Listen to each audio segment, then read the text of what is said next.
A continuación pronunciará su primer mensaje al país el excelentísimo señor presidente de la Nación. Habla el general don Reinaldo Benito Antonio Viñone.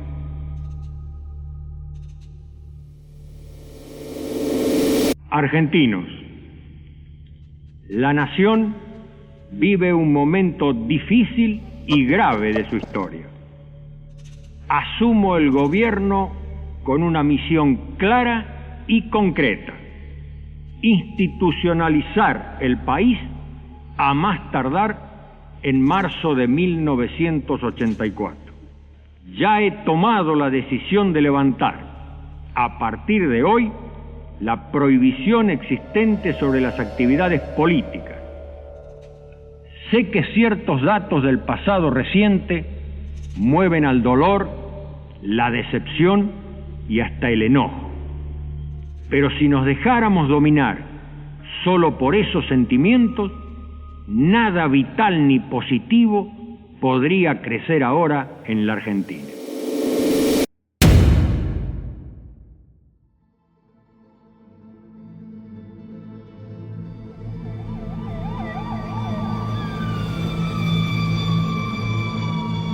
¿En qué momento la sociedad argentina advirtió que la transición de la dictadura a la democracia estaba en marcha? No fueron los militares quienes decidieron el inicio del camino, sino que fue la sociedad, que sintió el colmo del dolor tras la tragedia de Malvinas. El poder militar ya era insostenible. Las elecciones estaban en el horizonte. La transición a la democracia en Argentina comprende los últimos tiempos de la dictadura y los primeros tiempos del primer gobierno democrático, que es el gobierno de Raúl Alfonsín. Ahora bien, si tratamos de pensar con alguna precisión qué es realmente la transición a la democracia en la Argentina, hay otra idea muy asentada, muy compartida, de que la transición empieza con la Guerra de Malvinas a partir de junio de 1982, es decir, después de la derrota en la Guerra de Malvinas.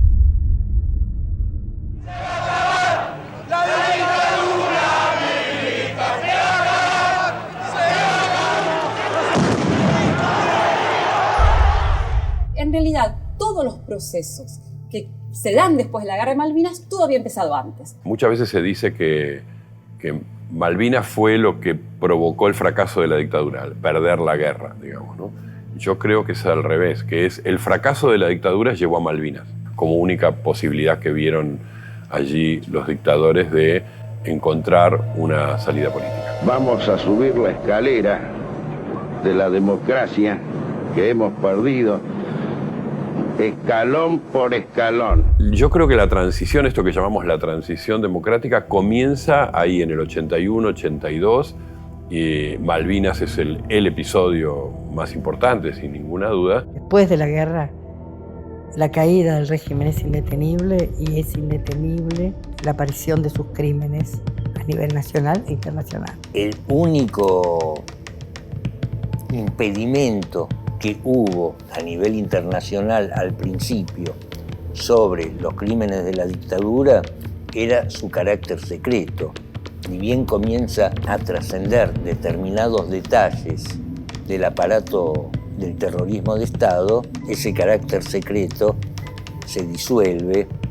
Primero es reflejado por la prensa internacional y los milicos no pueden poner una valla en la frontera para que no entren esas informaciones. Esas informaciones entraban. José Ignacio López es quien le pregunta a Videla por los desaparecidos y produce una hecatombe en ese momento. Yo la pregunta se la hice a Videla porque era un tema que estaba en el ambiente. El Papa Juan Pablo II se refirió a la Argentina en la Plaza San Pedro. Entre otras cosas, habló de un problema como es el problema de los desaparecidos. Los argentinos no tenemos nada que ocultar, ni nada que avergonzarnos en ese sentido, porque justamente eso ocurrió por los mismos derechos humanos que el Papa reclama. Tomando en cuenta que Videla no solo no ocultaba, sino hacía casi ostentación de su condición de católico, tomé casi como una obligación de conciencia que tenía que hacerle esa pregunta. Y es ahí donde él formula esa atrocidad que hoy casi cuesta escuchar. Frente al desaparecido, en tanto esté como tal, es una incógnita el desaparecido. No está, ni muerto ni vivo, está desaparecido. No salió al aire en ese momento. Sí figura, aunque no expresamente la pregunta, pero sí el tema, sí figura en las crónicas de los diarios del día siguiente. Por la televisión no salió.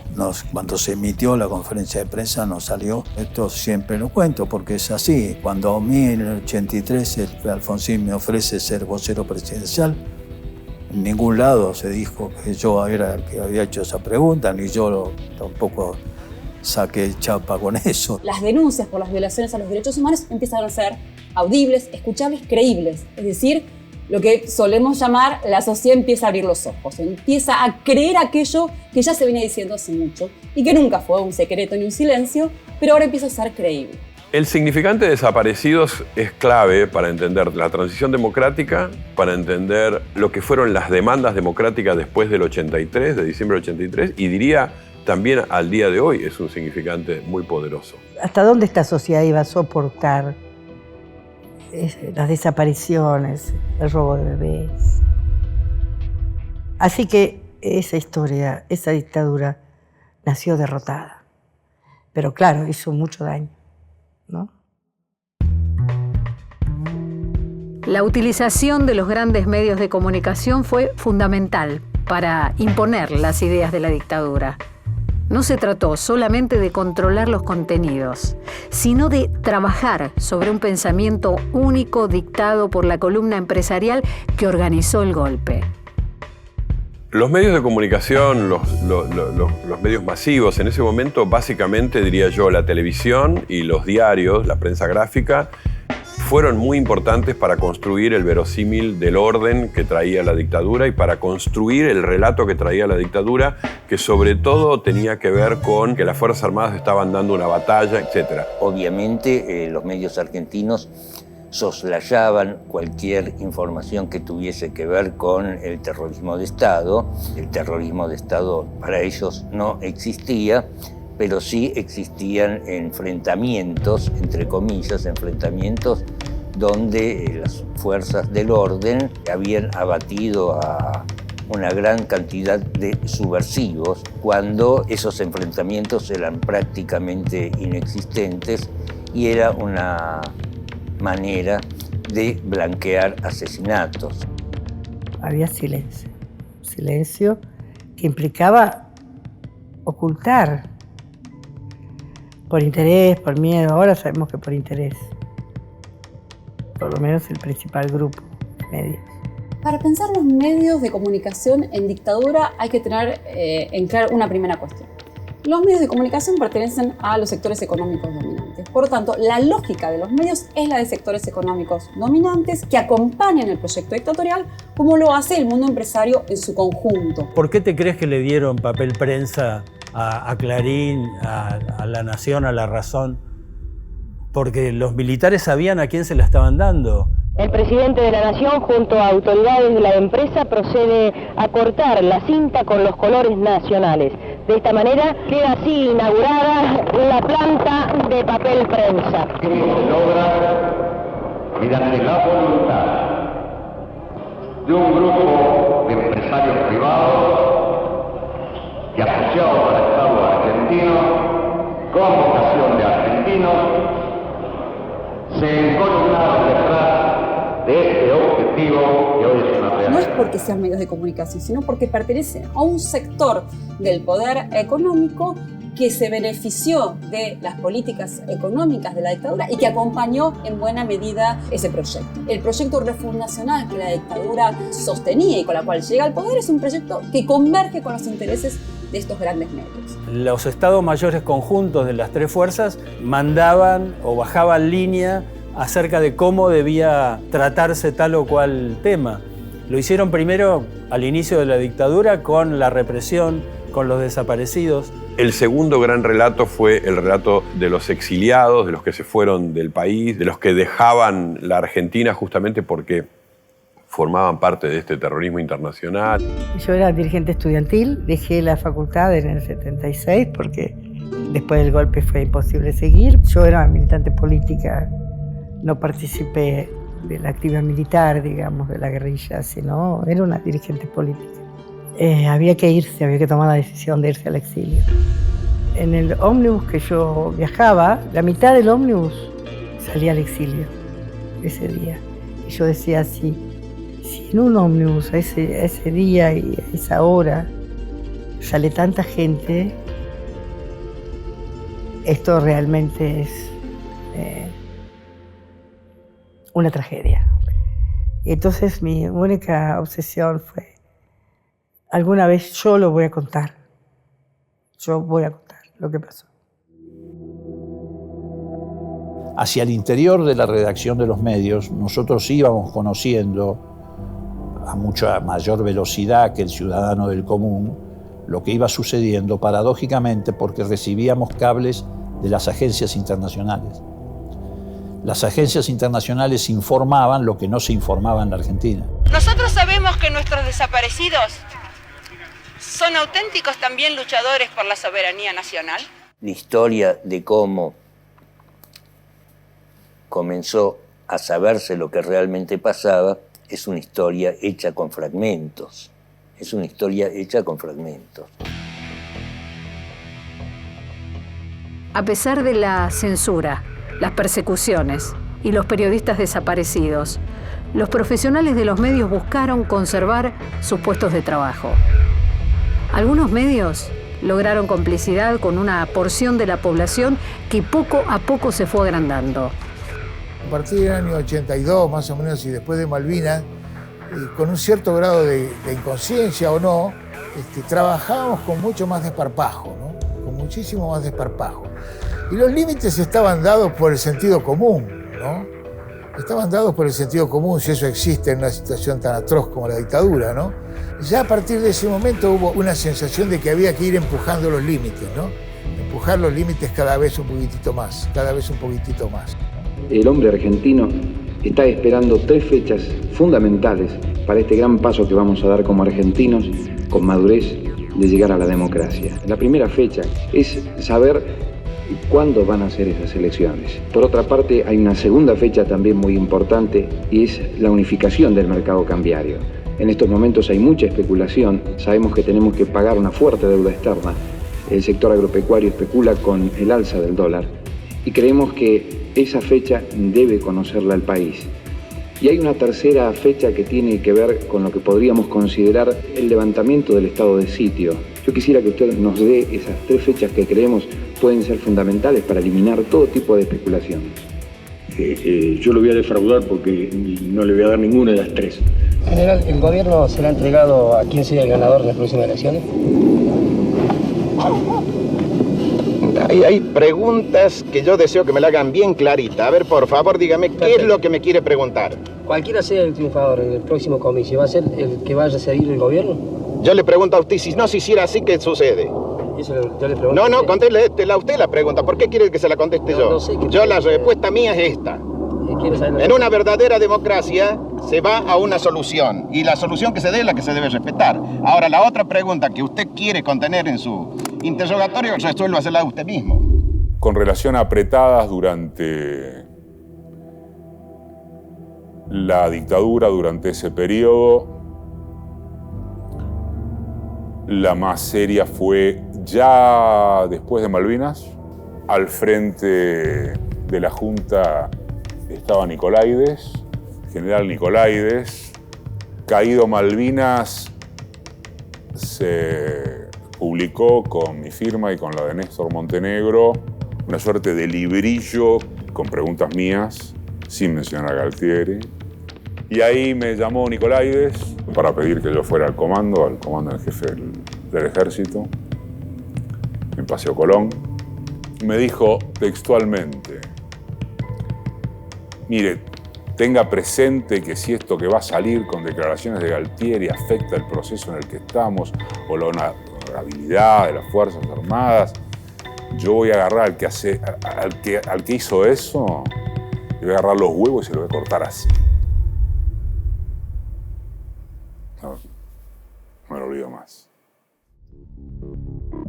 Otra cosa que yo creo que habría que tener en cuenta cuando hablamos de los grandes sectores de poder, no son instituciones ni espacios homogéneos. Es decir, no es lo mismo hablar de las jerarquías de la Iglesia o la gran conducción empresaria de los medios de comunicación que hablar de los trabajadores y las trabajadoras de esos espacios.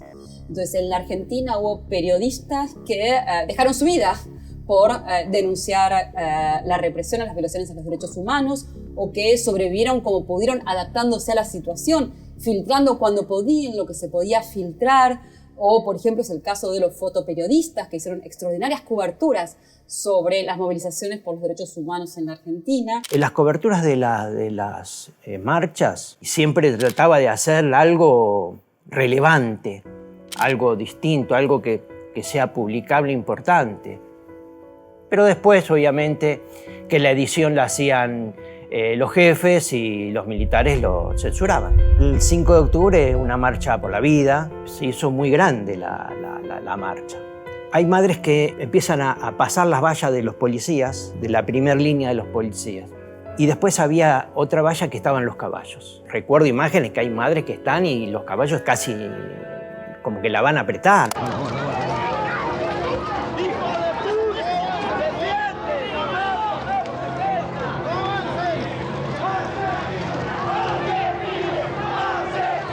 Y unas madres van a pedir por los hijos, por lo que era la marcha.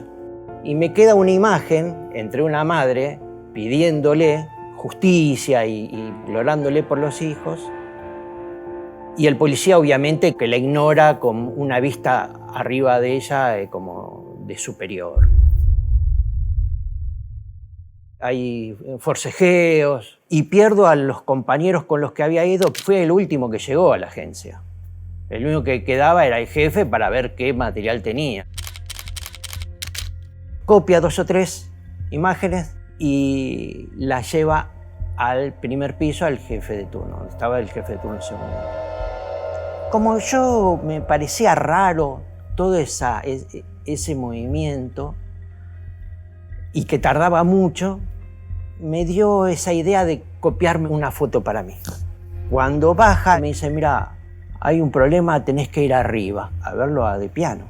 En ese momento, presidente de la agencia, entro al despacho. Ya el ambiente estaba muy tenso.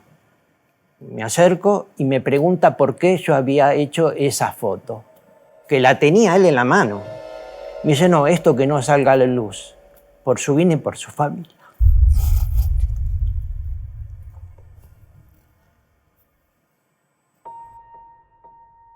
Al otro día me fui muy temprano y escucho en la radio la foto del año, que es la tapa del diario Clarín. Se le engañaba a todo un pueblo por medio de una imagen, que no era real. O sea, sí había pasado, pero no era real la imagen. Fue una operación también, o el aprovechamiento de una imagen confusa. El policía que abraza a la madre de Plaza de Mayo, en realidad no la está abrazando, sino la está frenando. Porque esa madre de Plaza de Mayo avanzó hacia él golpeándole el pecho.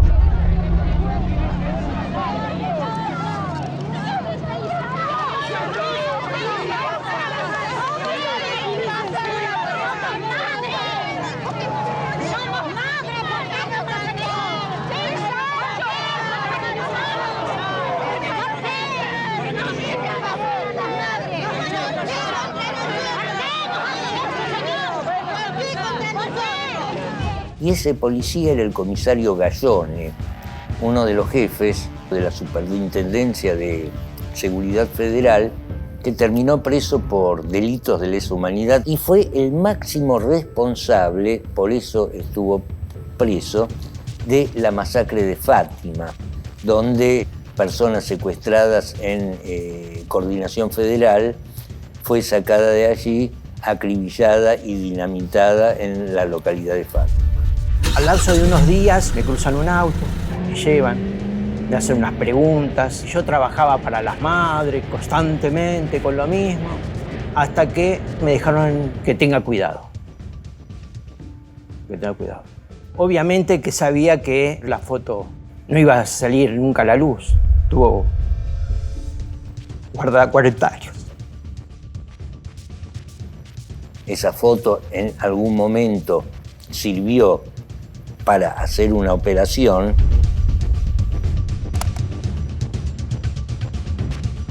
Y esa foto ahora sirve para desmentir esa operación.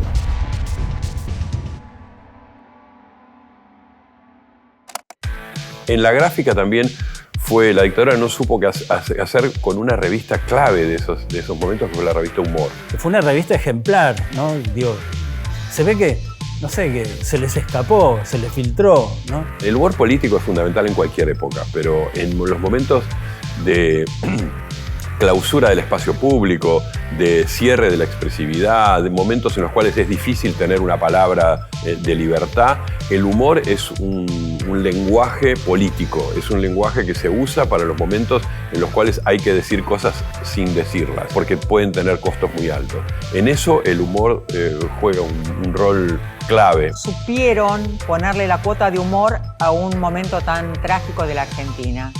Y fue muy interesante, había firmas bárbaras. Era una especie de salir de la clandestinidad, porque era una época donde levantar la cabeza costaba caro. Entonces era interesante porque podías escribir como si fuera desde la clandestinidad y no estabas tan clandestina porque se vendía muy bien. Hay que tener en cuenta que la revista Humor, por ejemplo, que era una secuela de lo que había sido Satiricón, Chaupinela, etcétera, con el equipo de Andrés Casioli, de Tomasito Sanz y de toda esa gente, salió justo con el Mundial 78, ¿no? Con un cartel que decía humor registrado, es decir, como pidiendo permiso, diciendo esto es humor, no es otra cosa, es humor, ¿no? Y en la tapa estaba el Flaco Menotti con las orejas de Martínez Dios, ¿no? Pegarle a Martínez Dios fue la primera salida que se pudo encontrar. No se definía por la condición necesariamente opositora, sino por su calidad. La revista estaba muy bien hecha, muy bien escrita y muy bien dibujada, ¿no? Se nota que esa generación quería escribir, dibujar, reírse un poquitito dentro de toda la angustia que eran los milicos. Así que no tuvo una flecha dirigida hacia los milicos de entrada. Era, veamos, si podemos hacer una revista que no nos molesten, ¿no? Que podamos vivir de esto. Eso es lo que yo pispeo de los primeros tiempos de Humor. Y de a poquito se volvió una revista políticamente brava para el régimen. Muy despacito empieza a hacer crítica a la dictadura y en 1983 es uno de los principales espacios de crítica muy fuerte del régimen dictatorial. Hay que tener en cuenta que en Humor las páginas amarillas ocupaban prácticamente un cuarto de la revista. Esas páginas eran las cartas, ¿no? Las cartas de los lectores. Muchos de los redactores, como de los tipos que después fueron periodistas tan importantes como Guito Paredero, como Gloria Guerrero, surgieron como lectores de las cartas de lectores, eran lectores de Humor. La gran bisagra de mi vida es esa, la de Humor. Me inventé como periodista, como crítico, como todo eso, en Humor. A ritmo muy acelerado fue haciéndose célebre la revista. Esto quiere decir, fue cada vez más vendida, cada vez se vendía más, cada vez se vendía más. Me acuerdo que hubo una época, no sé si en el 81 habrá sido, mirá qué años, ¿no? Que se llegaron a vender 300.000 ejemplares por quincena. Y se calculaba que leían 2 millones de personas. Era paso a paso, a ver, probando, a ver hasta dónde se puede, ¿no? Con la censura. Tuvo un número censurado, fue un número 97, justo ese número yo no publiqué.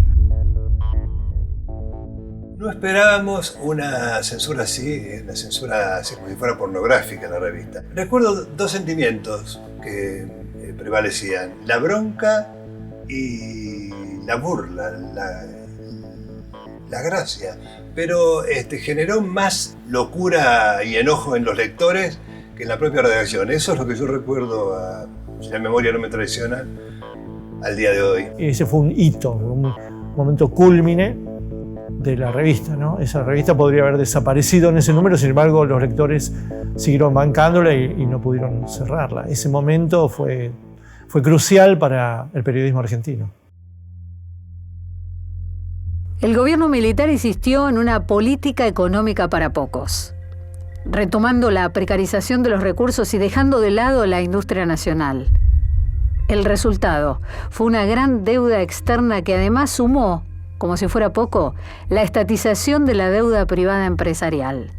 Se abre, señores, un nuevo capítulo en la historia económica argentina. La política económica tenía que lograr el objetivo de desarmar la estructura productiva y para eso puso en marcha un conjunto de instrumentos que colocaron al proceso de endeudamiento y valorización financiera y fuga de capitales como la clave del funcionamiento de la economía nacional. Están cuidando lo que va a hacer nuestro país dentro de 5, 10, 15, 20 o 50 años. Para 1981, el mayor dato que explica el derrumbe de la dictadura es la crisis económica. La herencia que van a recibir los partidos políticos de las cargas de este largo proceso que vivió la Argentina son realmente tremendas. Y una de ellas es la llamada deuda externa. Nuestra deuda externa, que alcanzaba los 12.000 millones en 1978, ascendió a 19.000 millones en 1979 y a 27.000 millones el año pasado. Y las mismas previsiones hacían pensar que la deuda externa podía alcanzar a fines de este año un monto cercano a los 35.000 millones de dólares. Yo les aclaro a mis compañeros que nosotros vamos a recibir un país en ruinas y que lo vamos a tener que reconstruir todos, no solamente los peronistas, sino todos los argentinos. De eso estoy absolutamente convencido. Es muy posible que las autoridades que surjan del comicio tengan que enfrentarse con una deuda externa que en un 85% le venza en los primeros 90 días. El necesario cambio económico se operará en relación y al servicio de la futura institucionalización política.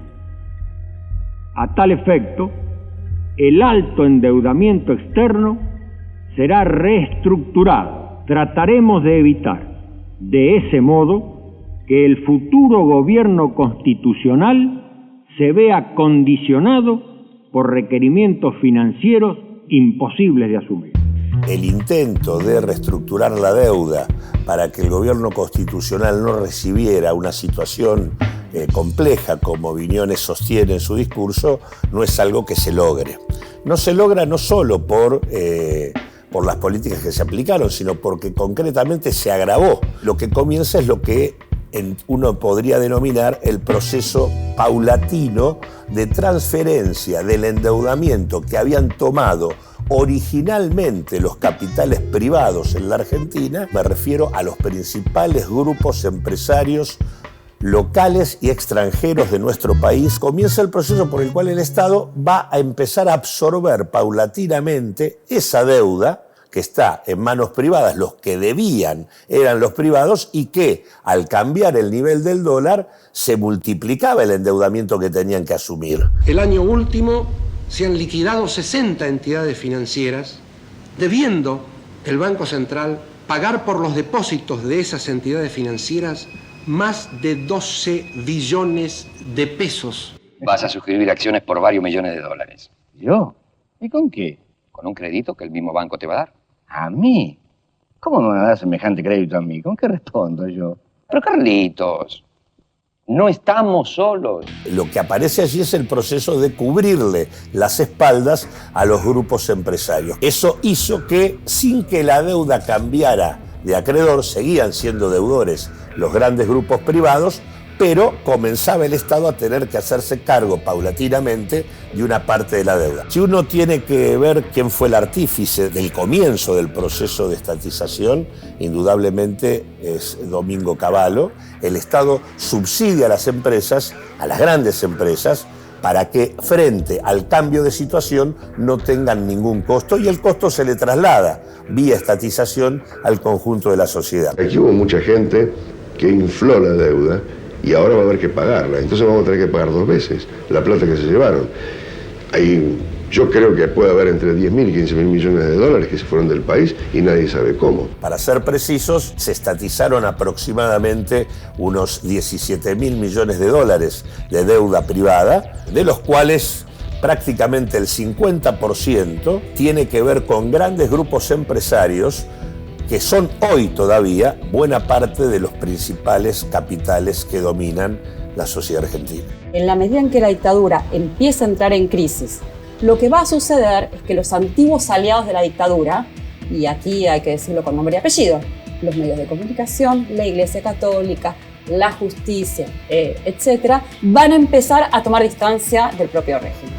Y cuando empiezan a tomar distancia del propio régimen, lo empiezan a criticar públicamente.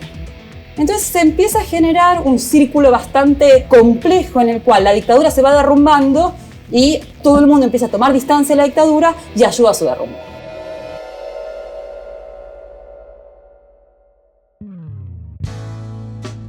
Por fuera de los grandes medios, el público supo descifrar en medios alternativos la posibilidad de encontrar otros mensajes, otras noticias. Y además, una resistencia cultural, a veces solapada y a veces directa, que se daba en el arte y en la música. Creo que hubo resistencias culturales que la dictadura no supo manejar y que fueron mucho más fuertes que lo que intentaba la dictadura a través de los medios de comunicación que dominaban casi absolutamente. Por ejemplo, el rock, que ya ahí en fines de los 70 y principios de los 80 tuvo nuevas figuras que venían a decir otra cosa y que venían a contar otras historias y que tenían una sensibilidad respecto de su vínculo con la sociedad muchísimo más grande que cualquiera que haya intentado lograr la dictadura. Pienso que como pueblo debemos adquirir la cultura democrática y política, y quizás en un tiempo determinado estemos como para poder decir, bueno, que se van a terminar muchas de las injusticias que nos aquejan aquí. Los rockeros que estaban prohibidos pasaron a ser el caracú del espíritu nacional. Bronca cuando se hacen moralistas y entran a correr a los artistas. ¿Qué sentís inaugurando nuevamente el Festival Barrock de este año? Mira, siento la emoción, o sea, es medio como para nosotros como volver a vivir después de casi 10 años que no se hacía. Córtela, déjenos vivir en paz. Sáquenla, sáquenla un poquito, sáquenla un poquito. Esa fuerza entró toda una generación de rockeros nacionales, ¿no? Y algunos que pudieron volver. Entonces, claro, la cultura ahí se volvió una ola incesante, imparable, que arrasó lo último que faltaba con la censura, ¿no? La censura, las prohibiciones y los exilios. Y me acuerdo cuando volvió Mercedes Sosa, en el 82 fue. O sea, estábamos ahí en la gatera de la democracia. La libertad siempre la llevarás dentro del corazón. Te pueden corromper, te puedes olvidar, pero ella siempre está.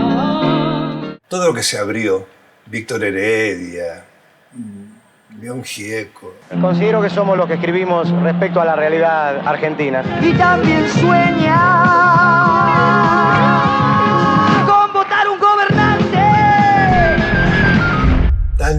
Tantos que pudieron sacarse el bozal y cantar como merecían haber cantado siempre, ¿no? Cada loco con su tema. Vosotros sois muy jóvenes y no sabéis que estuvo aquí prohibido una temporada, un tiempo. Sabemos, sí. ¿Cómo no vas a ver? ¿Y por qué pensáis que ahora canta aquí? ¿Algo ha cambiado?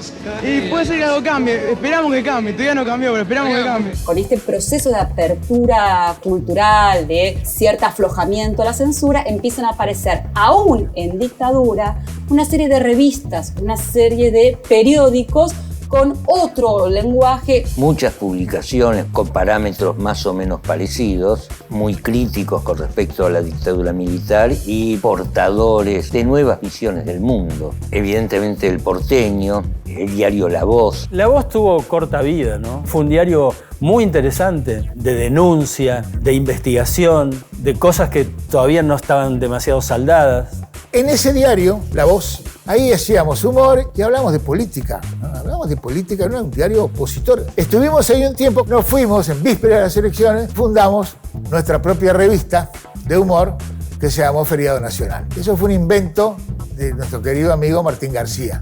Juntó cabezas que iban desde el Negro Dolina hasta Lito Nevia, pasando por Sanjú, por mí, por muchas otras gentes, muchas otras personas. Hicimos feriado nacional con la pretensión de desbancar la humor. Si humor era un poco la línea más radical de la oposición, esto era la propuesta del peronismo que volvía, los Nacan Pop que volvíamos, ¿no? En agosto de 1983, el porteño se comió un bombazo. En el número que había salido días antes, había dos notas que pudieron haber causado ese bombazo. Por un lado, había una nota sobre hijos de desaparecidos con una foto de Eve de Bonafini. Y por otro lado, aparecía como suplemento el primer número de las Cerdos y Peces, cuya nota de tapa estaba ilustrada con una foto de dos pibes pidiéndole a un cana fuego para prender un porro.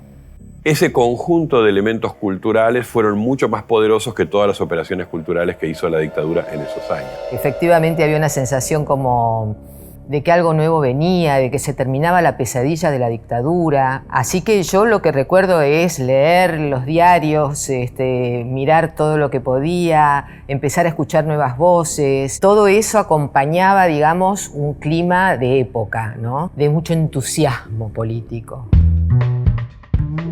Las campañas políticas inundaron la cotidianeidad. Los partidos dieron a conocer a sus candidatos. La participación ciudadana por fin salía a la luz. Hay una parte de la dirigencia política que comienza lentamente a organizarse pensando en que en algún momento va a haber una apertura democrática. Entonces, la dictadura tampoco logró hegemonizar a la dirigencia de los grandes partidos, sobre todo en ese momento del Partido Justicialista y de la Unión Cívica Radical, ¿no? Entonces, no logra cooptarlos para su proyecto. Estaban en una situación incómoda porque no podían seguir permaneciendo en el poder. La única salida era, obviamente, llamar elecciones y eso, digamos, le tenían terror a un Nuremberg. Esta transición democrática se inaugura también con una transición de lenguajes políticos. A mi espalda está el Congreso. Tengamos paciencia, falta poco. Primero, la reorganización de los partidos. No es que a la mañana siguiente hubo candidatos, etc. Vino la reorganización de los partidos. Afiliaciones, volver a afiliar. Quiero hacer un llamado y convocatoria a todos los argentinos para que se inscriban en el partido político de su vocación, selección, elección y preferencia, para desde allí luchar por una democracia y por la libertad, porque la libertad no es un hecho ni una ley, sino es una conquista diaria y cotidiana de toda la vida. Debe conseguirse a través de la participación en los partidos políticos. No tenerle temor al partido político, ni al comité, ni al comicio, porque el comité y el comicio son las escuelas primarias de la democracia. Se hablaba de qué terrible los políticos cómo discutían en televisión, cómo se peleaban. José Echeverría, represento a Crónica del NOA.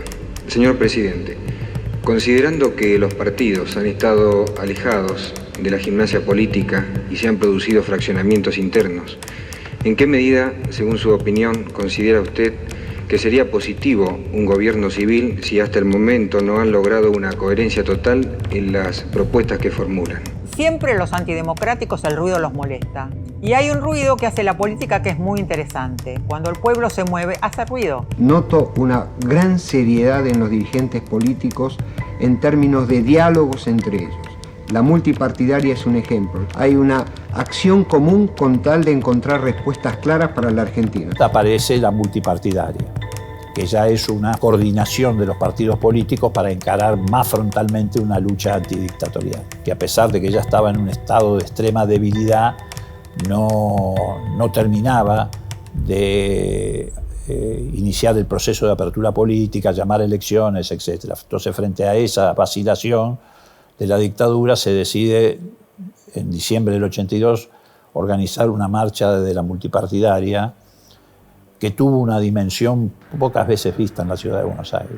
Fue una marcha extraordinariamente importante, donde además de marchar columnas de sindicatos, partidos políticos, etc., uno veía miles y miles de familias, gente independiente que se volcaba a las calles, ¿no? Cuando estaba desconcentrándose, bajaron unos tipos de un Falcón Verde, como en los momentos más tenebrosos. Asesinan a Almiro Flores, un obrero metalúrgico salteño de 28 años. Quedó impune ese asesinato, recordémoslo. Eso fue lo que significó ya el golpe final para la dictadura, que tuvo que empezar con el proceso de apertura política. Tuvimos plena conciencia de que el regreso a la democracia trascendía largamente la cuestión partidaria, ¿no? La idea de que habíamos dejado atrás una pesadilla que nos había lastimado profundamente como sociedad, eso era perfectamente claro, que habíamos recuperado algo perdido. Había que volver a hablar en un lenguaje que la dictadura había prohibido durante tantos años.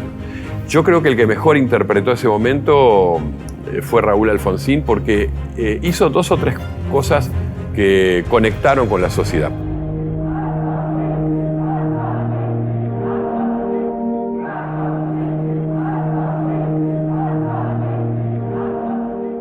Sin ninguna duda, se pueden exhibir cifras categóricas que señalan con claridad meridiana que se ha estado viviendo una etapa de absoluta injusticia, porque el salario del trabajador argentino ha sido la variable de ajuste de una conducción económica que mientras hacía que la usura se oficializara en el país, condenaba al pueblo a la indigencia. Yo recuerdo el año 83 como un año básicamente de la calle. Ahí empezó a haber mucha expresión callejera de lo que había sido la larga noche de la dictadura y el apagón cultural que produjo la dictadura. Bueno, empezó a iluminarse en las calles. En ese sentido fue un año de felicidad. Pero también era el año del dolor, porque se empezaban a conocer lo que fueron las consecuencias de la dictadura. En Argentina, aún los que estábamos dentro de los organismos de derechos humanos, conocíamos poco cómo había sido el plan sistemático de la dictadura de desaparición de personas y cómo había sido el entramado que había logrado la dictadura a nivel de todo el país para producir lo que produjeron con la desaparición y muerte de tantos y tantas argentinas.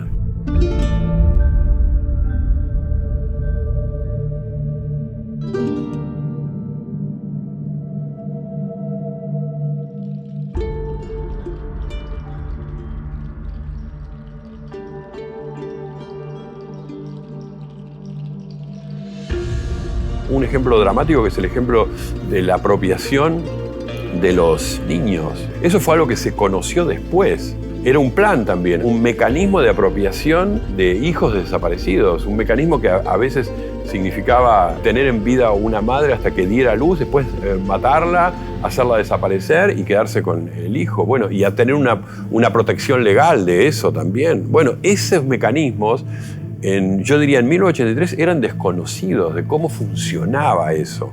Se intuían cosas, se conocía un caso, pero fue muy importante para entender la lógica de la dictadura pasar del caso al plan.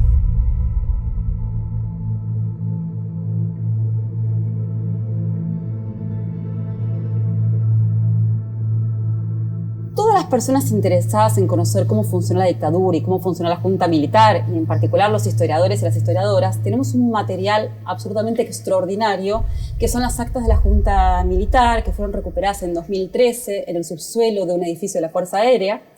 Y en estas actas, que abarcan los 7 años de dictadura, están contadas y explicadas todo lo que se conversó en las reuniones, en particular las actas del último periodo, lo que podemos llamar la transición, permiten entender la desesperación de la Junta Militar por protegerse de sus actos aberrantes, es decir, la búsqueda desesperada de estrategias políticas, legales, institucionales para encontrar salidas que permitan encubrir los crímenes que habían cometido. Que debemos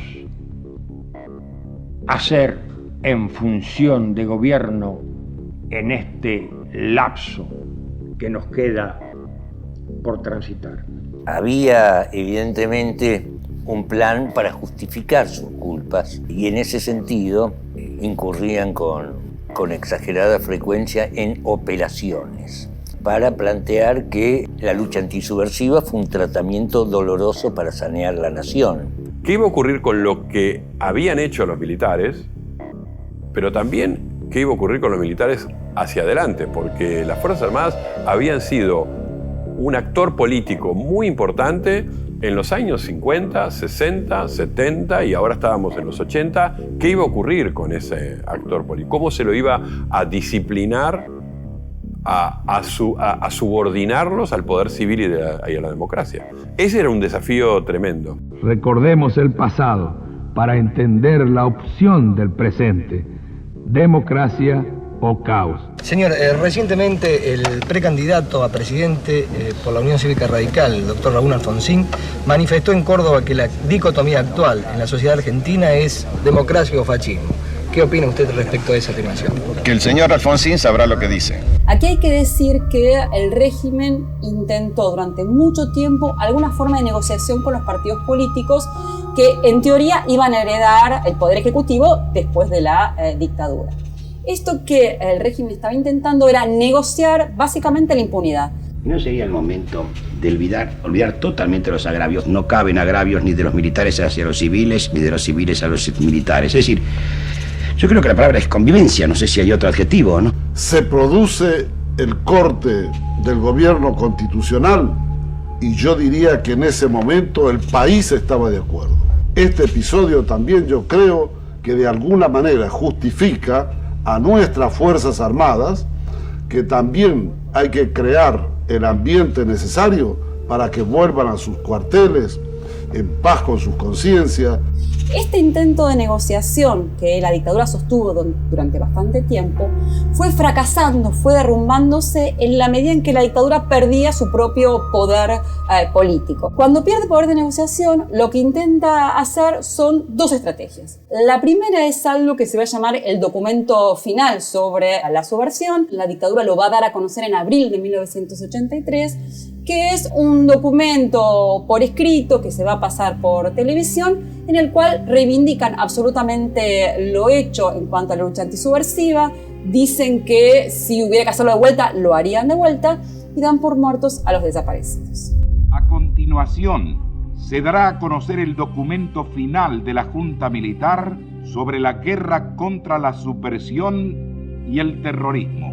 Las Fuerzas Armadas asumen la cuota de responsabilidad histórica que les compete frente a la nación. La nación estaba en guerra. En este marco casi apocalíptico se cometieron errores que, como sucede en todo conflicto bélico, pudieron traspasar a veces los límites del respeto a los derechos humanos fundamentales. Debe quedar definitivamente claro que quienes figuran en nóminas de desaparecidos y que no se encuentran exiliados o en clandestinidad, a los efectos jurídicos y administrativos se considerarán muertos. Este documento final va a tener una importancia clave porque buena parte de los actores políticos, de la iglesia, de la justicia, de la prensa, venían reclamando del régimen militar alguna forma de respuesta sobre los desaparecidos. Y este documento final se presenta como esa respuesta. Y en realidad no es una respuesta a nada, porque no dicen nada, dicen algo peor: volveríamos a hacerlo. Creo que ellos pensaban que iban a salir ilesos porque la historia anterior indicaba que siempre habían salido ilesos. Además, el hecho de haber acumulado tanto poder durante tanto tiempo los llevó a un grado superlativo de impunidad. Se sentían casi como dioses del Olimpo, se sentían dueños de la vida o la muerte de las personas. Yo le digo, si estas madres se hubieran preocupado por sus hijos de la misma forma que se preocupan hoy, no estarían lamentando la desaparición de sus hijos. Por eso nuestra consigna, por ejemplo, en la campaña electoral, significó eso. Nosotros decíamos que Alfonsín significaba una entrada a la vida. Más que una salida electoral, es una entrada a la vida. Ahora, Alfonsín. Somos la vida era una de las consignas O sea, frente a la larga noche y la larga muerte que ofreció la dictadura, nosotros somos la vida. Mientras tanto, el Partido Justicialista tuvo una comunicación, diría yo, muy poco clara, sin consignas dominantes. Yo había apoyado la fórmula Luder-Vittel y lo había presentado a Luder-Vittel en el Coliseo para los Intelectuales. Y hubo muchos periodistas y muchos compañeros peronistas que apoyaron a Alfonsín.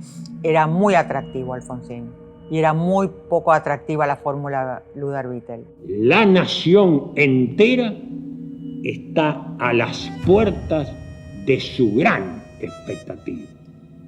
Y su gran expectativa es la consolidación definitiva de la convivencia nacional. Cuando las Fuerzas Armadas se dan cuenta de que el documento final es un fracaso, van a pasar a una segunda estrategia que ya venían pensándola, que es una amnistía. La autoamnistía se da a conocer en septiembre de 1983, semanas antes de las elecciones, y se transforma en un escándalo. Se transforma en un escándalo porque es inadmisible a esa altura del conocimiento social y político sobre los crímenes cometidos que las Fuerzas Armadas se perdonaran a sí mismas por esos hechos. La intención de esta ley es crear un ambiente de pacificación, como lo dice su denominación, como forma de,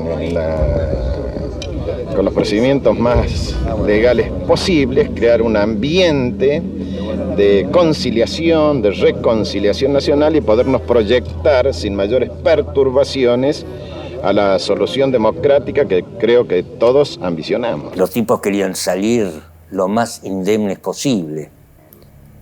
Y ese propósito, desde luego, era dificultoso por el conocimiento que tenía el mundo entero sobre la aplicación del terrorismo de Estado. Por eso los tipos dictan una ley de autoamnistía. El proyecto político de ellos en ese momento era simplemente salvar el pellejo.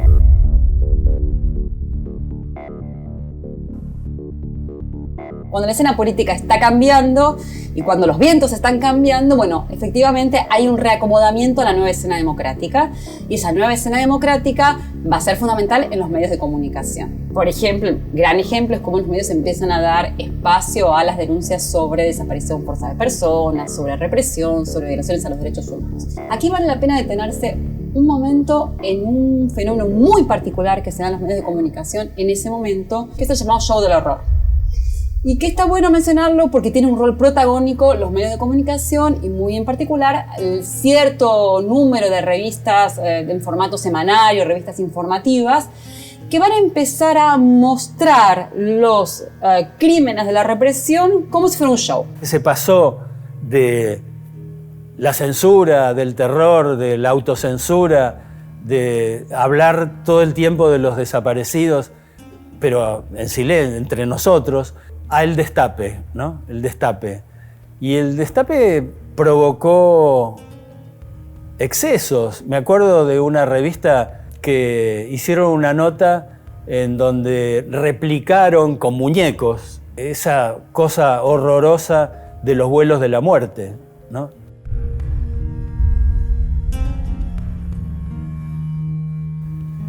Creo que no había ninguna necesidad de llegar a eso, pero bueno, se hizo eso y tuvo que ver con esa época, ¿no? Con la época en que los medios se sintieron con más libertad, que recuperaban una posición y unas ideas que les habían prohibido durante años.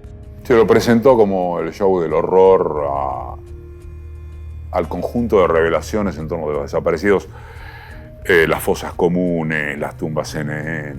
En los libros de ingreso al cementerio, ¿qué es lo que consta? ¿De esta situación? Efectivamente. No tenemos ninguna documentación. ¿Cuántos cadáveres presume que hay, señor? Yo no puedo decir la cantidad porque, como le digo, algunos han sacado ya. ¿En qué época se realizaron? Y entre el 77 más o menos, 77 y el 78. Eso producía algo interesante en la sociedad, que la sociedad empezaba a enterarse que no solo el relato no era lo que estaba ocurriendo, sino que además había pruebas de que la dictadura había sido genocida. Eso fue un efecto político muy importante. Las elecciones entusiasmaron a la sociedad. La participación se contagiaba en las calles y en los medios. El clásico del domingo, única carrera que se corre, liberación o dependencia. Cobra ganador con esta boleta, cobra la doble con Luder Vittel y cobra la trifecta con Luder Vittel y Roca. Luder Vittel, la doble trabajador.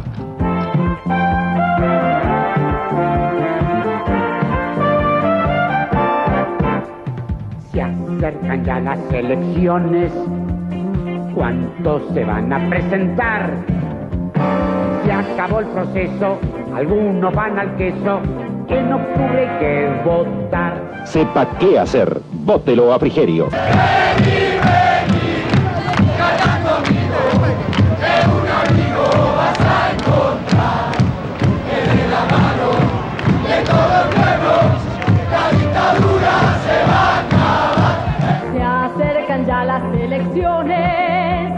La confusión es infernal. Los justicialistas, más los comunistas y el partido radical. Herminio Iglesias, José Averice, a la provincia con su triunfo le darán justicia, trabajo y a su pueblo el esperado bienestar. Herminio. Vote por Perón. Luder Vittel a la nación. Herminio Iglesias, gobernador. La unidad nacional es el primer paso para que todo cambie. Allende Vial, partido intransigente, lista 6. Se acercan ya las elecciones. Los candidatos van a hablar. Esta asamblea no es solo la irrevocable posición política de un pueblo que está dispuesto al triunfo comicial. Es algo más, es la irrevocable resolución de derrotar para siempre a la dictadura militar. Va Robledo, también Contín, y está Frigerio, va Alfonsín. Argentinos, se acaba la dictadura.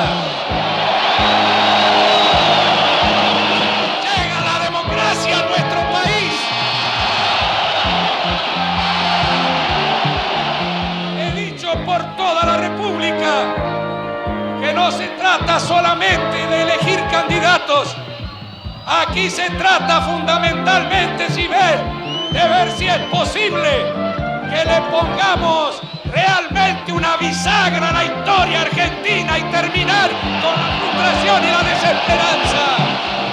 Se acercan ya las elecciones, no me quisiera equivocar. Y aunque estoy seguro, entro al cuarto oscuro y no sé por quién, y no sé por quién, y no sé por quién voy a votar.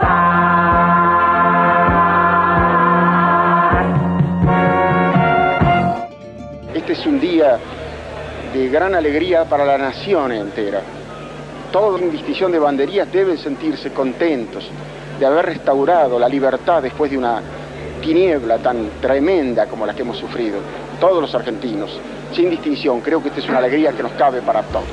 Maestro Borges, por favor. Yo había descreído de la democracia, que yo creía que la democracia era, como dijo Carlyle, el caos provisto de urnas electorales, pero que ese caos, el 30 de octubre, había demostrado su hermosa voluntad de ser un cosmos. Compatriotas, iniciamos todos hoy una etapa nueva de la Argentina, porque tenemos todos la enorme responsabilidad de asegurar hoy y para los tiempos la democracia y el respeto por la dignidad del hombre en la tierra argentina.